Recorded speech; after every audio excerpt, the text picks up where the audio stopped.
Est-ce que vous savez quelles sont les pathologies les plus fréquentes dans le monde? Eh bien, ce sont les troubles musculo-squelettiques. Pour simplifier, on les appelle les TMS. Chaque année, ils représentent plus de 87% des maladies professionnelles en France et c'est le premier responsable de l'absentéisme au travail dans le monde.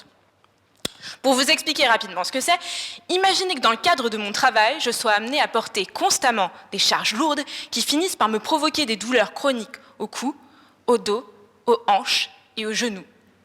Ces douleurs des articulations, des muscles et des tendons, ce sont les TMS.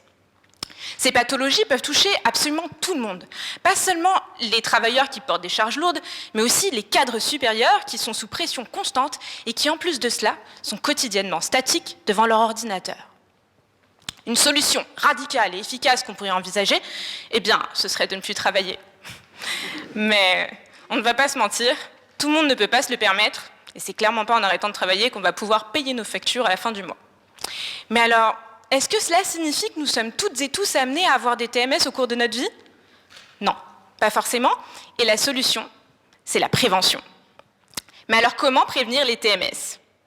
Jusqu'à récemment, les études sur les TMS se sont intéressées à faire l'état des lieux des différents facteurs de risque qui sont impliqués dans leur survenue, comme par exemple l'âge, les conditions de travail, l'obésité ou encore le stress. Mais il n'y a pas de travaux qui permettent d'anticiper leur survenue. L'objectif de ma thèse est justement de créer un modèle de projection de l'évolution de ces pathologies. Alors attention, ici, je parle bien de projection et non de prédiction. Il s'agit de reconstituer un puzzle complexe en prenant en compte les différents facteurs de risque dont je dispose à l'aide d'équations mathématiques. Alors ici, l'idée, c'est de regarder le passé pour mieux anticiper l'avenir. Pour construire mes modèles, j'utilise des modèles qui ont déjà fait leurs preuves dans l'étude des maladies infectieuses, comme par exemple la fièvre jaune, la dengue ou encore récemment la Covid. J'adapte ces modèles aux maladies chroniques et j'utilise des données issues d'enquêtes nationales et européennes depuis les années 90 qui m'indiquent l'évolution des facteurs de risque. Prenez l'âge par exemple. Il y a plus de risques de développer des TMS lorsqu'on vieillit, mais une personne de 50 ans qui travaille aujourd'hui ne sera pas forcément exposée au même risque qu'une personne du même âge dans les années 90. Et c'est là que la modélisation intervient.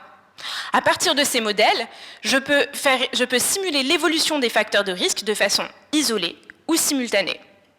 Alors, c'est bien joli, mais à quoi ça sert? Eh bien, en faisant varier ces différents facteurs de risque au cours du temps, je peux identifier les meilleurs scénarios de prévention. Et c'est sur la base de ces outils que les décideurs vont pouvoir s'appuyer pour pouvoir mettre en place des préventions. Pardon.